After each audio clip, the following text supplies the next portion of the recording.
Now I've saved the app using the browser-based Studio, but what I can do is open up the app in Windows 10. You can see I've flipped over to the PowerApps here, and if I just refresh the different list of applications there, you'll see that the daily task demo is available there, and you can see it was updated just now.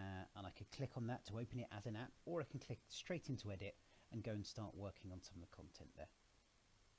You'll see it will download all that and open it in the studio on the app itself.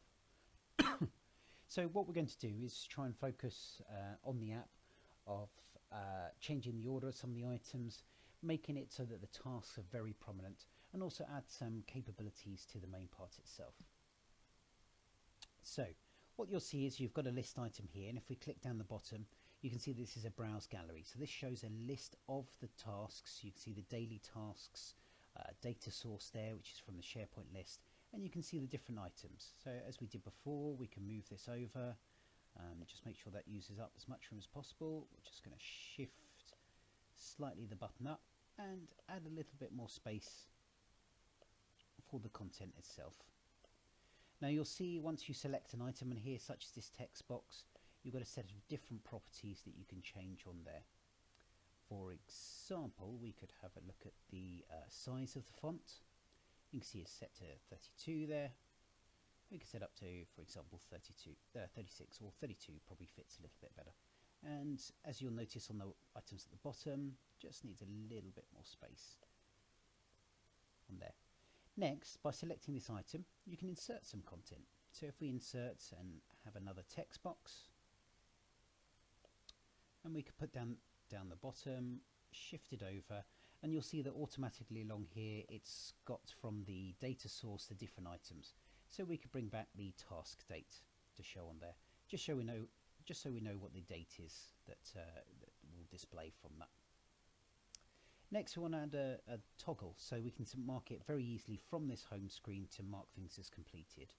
So again, we'll insert a control, and you can see a list of the controls, buttons, drop downs, and there the toggle button there. And we'll just place that nicely in the middle. And then we can hook that. You can see it's connected to false. We can hook that up to the completed.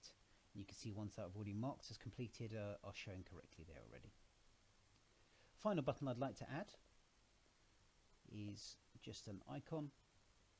And you can see there's various icons we can add and move around with. I think we'll have a nice arrow with a circle that we can put on the right hand side. And the purpose of this will be to add a move to tomorrow button.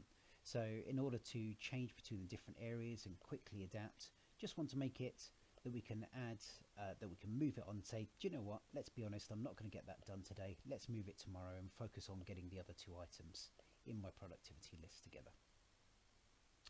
And just for that one, just because it's not always obvious the difference between that and the edit button, I'm just going to add a bit of text there, change it from being dynamic to just being a still bit of text, and just say move to tomorrow.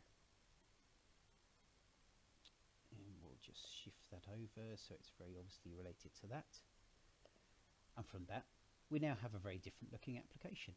If we just play on that, you can see you've got a lot more prominence to your text and some buttons. And in a minute, we'll add some functionality to those buttons.